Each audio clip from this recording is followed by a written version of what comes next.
Donc voici les nombres entre 1 et 10. Oui. Je vous propose de les mettre en ligne, les uns à côté des autres, dans l'ordre que vous voulez. J'impose rien. Au hasard, les nombres pairs après les nombres impairs, comme vous voulez.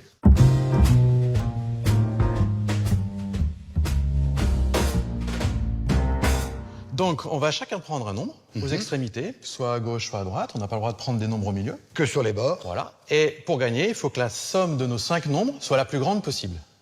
Celui qui a le plus grand, il a gagné. Voilà. Bon. Et de manière autoritaire, c'est moi qui vais commencer. Oh bah oui, non, c'est facile, je dois aller prendre le 9. Eh ben tenez, non, je vais prendre le 1. Ça marche? Eh ben, moi, je prends le 9, hein. Ok. 4-3, bah, je prends le... C'est le plus grand qui a gagné, hein. Ouais. Je prends le plus gros. Voilà. Tenez, je vais pas prendre le 3, je vais prendre le 2. Ah oui, moi, si je prends le 5, vous allez prendre le 10. Il y a des chances, oui.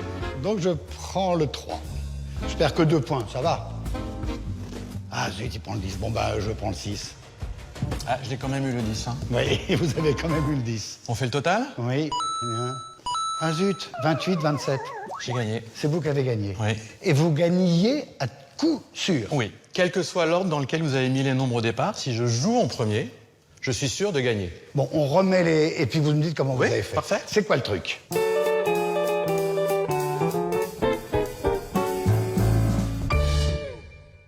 Voilà, j'ai refait exactement la même suite. La première chose que j'ai envie de vous demander, c'est quel est le nombre qu'il faut faire au minimum pour être sûr de gagner? La somme totale, Oui. c'est 55. Ah, vous avez fait ça de tête? Oui, je suis comme ça. C'est Ça vrai veut dire que déjà, il ne peut pas y avoir d'ex-aequo, parce que c'est un nombre impair. Voilà, exactement. C'est un jeu où il ne peut pas y avoir de partie nulle. Forcément, l'un d'entre nous gagne. Donc, si vous avez 25, la moitié divisé par 2 plus 1, si vous avez 28, vous plus, allez gagner. voilà. 28 ou plus, vous gagnez. Voilà. Et alors, vous faites quoi, vous? Alors, je vais essayer de vous éclaircir un peu les idées, juste en coloriant un nombre sur deux d'une autre couleur.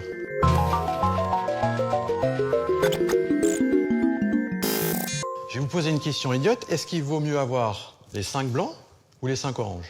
5 et 4, 9 et 6, il faut mieux avoir les blancs. Il faut mieux avoir les blancs. Alors, si vous jouez en premier, est-ce que vous ne pouvez pas être sûr d'avoir les blancs? D'accord. D'accord. Donc, vous commencez, non pas par le 9, mais pour avoir un blanc, vous commencez par le 1. Allez-y, prenez le 1.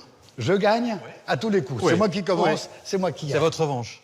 Et vous, vous n'avez que des oranges. Vous me laissez le choix entre deux oranges, bah, je vais prendre un orange. A priori, je vais plutôt prendre le 9 parce qu'il est plus grand, mais en Oui. fait, déjà là, j'ai perdu. Il faut que je vous laisse un orange. Voilà. Je prends le 8, vous n'avez Voilà. que des oranges. Et même si celui-là avait été plus grand, il aurait fallu prendre le blanc. Bon, là, en toute logique, je vais plutôt prendre le 4. Je veux un blanc, je prends le blanc, même s'il est plus petit. Voilà. Donc, moi, je vais plutôt prendre le 5. Je veux un blanc, je prends le 10. Et en fait, vous voyez que quand je prends à gauche, vous prenez à gauche. Quand je prends à droite, vous prenez à droite. Donc, la stratégie, elle est très, très simple à Très mémoriser. simple. Une fois qu'on a fait un petit calcul mental, Voilà. quand même. Et puis, évidemment, le blanc et orange n'apparaissent pas dans le jeu original. Quels que soient les chiffres, Vous êtes sûr de gagner.